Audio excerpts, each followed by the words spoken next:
छत्रपती संभाजीनगर जिल्ह्यातील वेरूळ येथे धार्मिक वातावरणात शिवमहापुराण कथेला सुरुवात होणार आहे।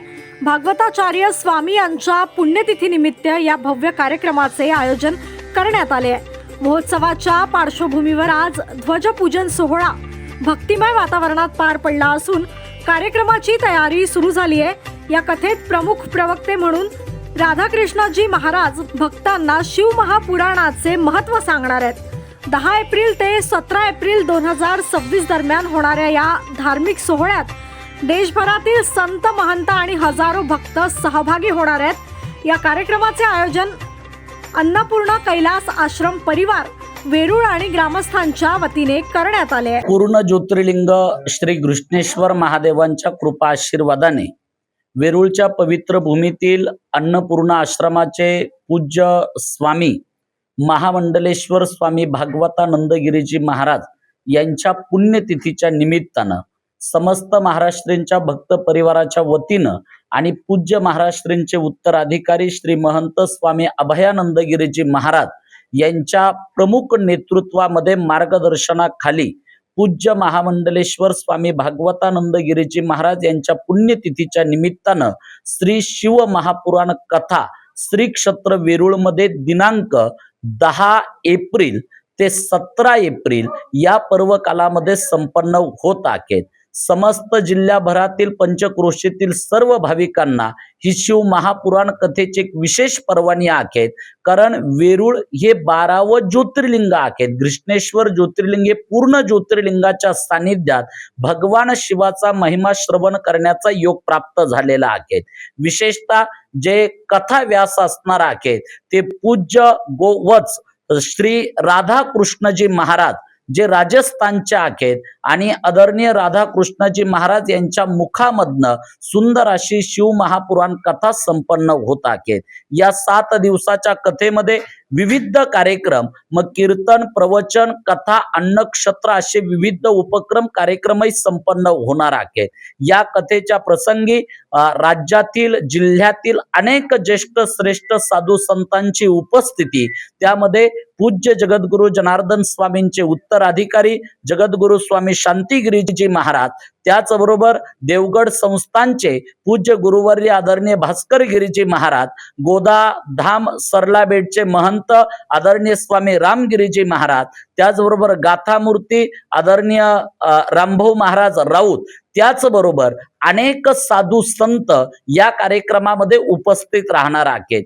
विशेषतः पूज्य स्वामी भागवतानंदगिरीजी महाराजांचे तर आशीर्वाद या कार्यक्रमाकरता आहेतच, पण विशेष आशीर्वाद पूज्य महामंडलेश्वर स्वामी विश्वेश्वरानंदगिरीजी महाराज अन्नपूर्णा आश्रम इंदोर, त्याचबरोबर पूज्य महामंडलेश्वर स्वामी विश्वेश्वरानंदगिरीजी महाराज संन्यास आश्रम विलेपार्ले यांचे आशीर्वाद या कार्यक्रमासाठी लाभणार आहेत। मी पूज्य स्वामी अभयानंदगिरीजी महाराज आणि समस्त भक्त परिवाराच्या वतीनं सर्व जनता जनार्दनाला या 10 एप्रिल ते 17 एप्रिल दरम्यान होणाऱ्या कथेकरता सादर निमंत्रण देतो। कथेचा वेळ आहे सायंकाळी 4 ते 7 या वेळेमध्ये कथा ही श्री संत जनार्दन स्वामी मौनगिरीजी महाराज संस्कार भवन या भव्य हॉलमध्ये संपन्न होईल। धन्यवाद। नक्कीच हे ज्योतिर्लिंगाचं स्थान आहे आणि ज्योतिर्लिंगाच्या स्थानावरती शिवाचा महिमा श्रवण करणं, कथा का ऐकायची असते तर आपल्या जीवनातील व्यथा दूर व्हाव्या याकरता धर्मशास्त्रानं कथा सांगितलेली। आणि आज आपण बघतोय प्रत्येकाच्या जीवनामध्ये अनेक प्रकारच्या व्यथा आहेत, म्हणून नक्कीच एक कथा श्रवण करा, आपल्या व्यथाही नक्कीच दूर होतील। महाराज वेरूळ येथे मोठी शिवकथा आपण आयोजित करण्यात आलेली आहे, कशी तयारी इथं करण्यात आलेली आहे? तयारीचं स्वरूप असं आहे की मोठ्या प्रमाणात अन्नदान आहे, मोठ्या प्रमाणात सत्संग आहे। महाराष्ट्रातील महाराष्ट्राबाहेरील देशातील वेगवेगळ्या प्रांतातील संत मंडळी येणार आहेत, मार्गदर्शन करणार आहेत आणि आदरणीय पूजनीय जोधपूरकर गोवत्स राधाकृष्णजी महाराज यांच्या मुखारविंदातून शिवकथेचं आयोजन करण्यात आलेले आहे। साधारणतः किती भाविक ह्या कथेला येतील, आपला काय अंदाज? किमान आतापर्यंतच्या प्रवासामध्ये नियोजनामध्ये 30,000 प्लस पब्लिक येण्याचा अंदाज आमचा आहे। आता इथून पुढील प्रवासामध्ये वा प्रचार प्रसारा माध्यमातून किती पब्लिक येईल हे सांगता येत नाही।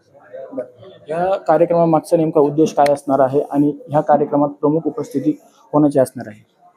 या कार्यक्रमामध्ये प्रमुख उपस्थिती ही तमाम महाराष्ट्रातील साधुसंत मंडळी, राजकीय क्षेत्रातील तमाम देशाच्या हितासाठी काम करणारी मंडळी आणि महाराष्ट्रातील ज्या तरुणांच्या संघटना आहेत की ज्या देशासाठी धर्मासाठी हिताचं काम करतात, अशा संघटनेतील प्रमुख मंडळी या कार्यक्रमासाठी उपस्थित असणार आहे.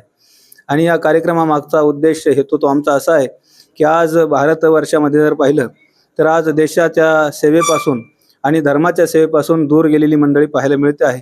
म्हणून आमचा हा निर्धार आहे की जोपर्यंत आम्ही हे भगवी वस्त्र धारण करून ही कार्यक्रम करतो आहेत, त्याचा उद्देश असाच असणार आहे की सगळ्या देशातील, प्रांतातील, राज्यातील, जातीपातीतील तरुणांनी एकत्र यावं, एकत्र येऊन देशाची धर्माची सेवा करावी. आपली वैदिक सत्य सनातन असणारी गोड धर्माची परंपरा, यातून काही मंडळी वेगवेगळ्या धर्माकडे, वेगवेगळ्या पंथाकडे वेगळी होत आहेत, कन्वर्ट होत आहेत.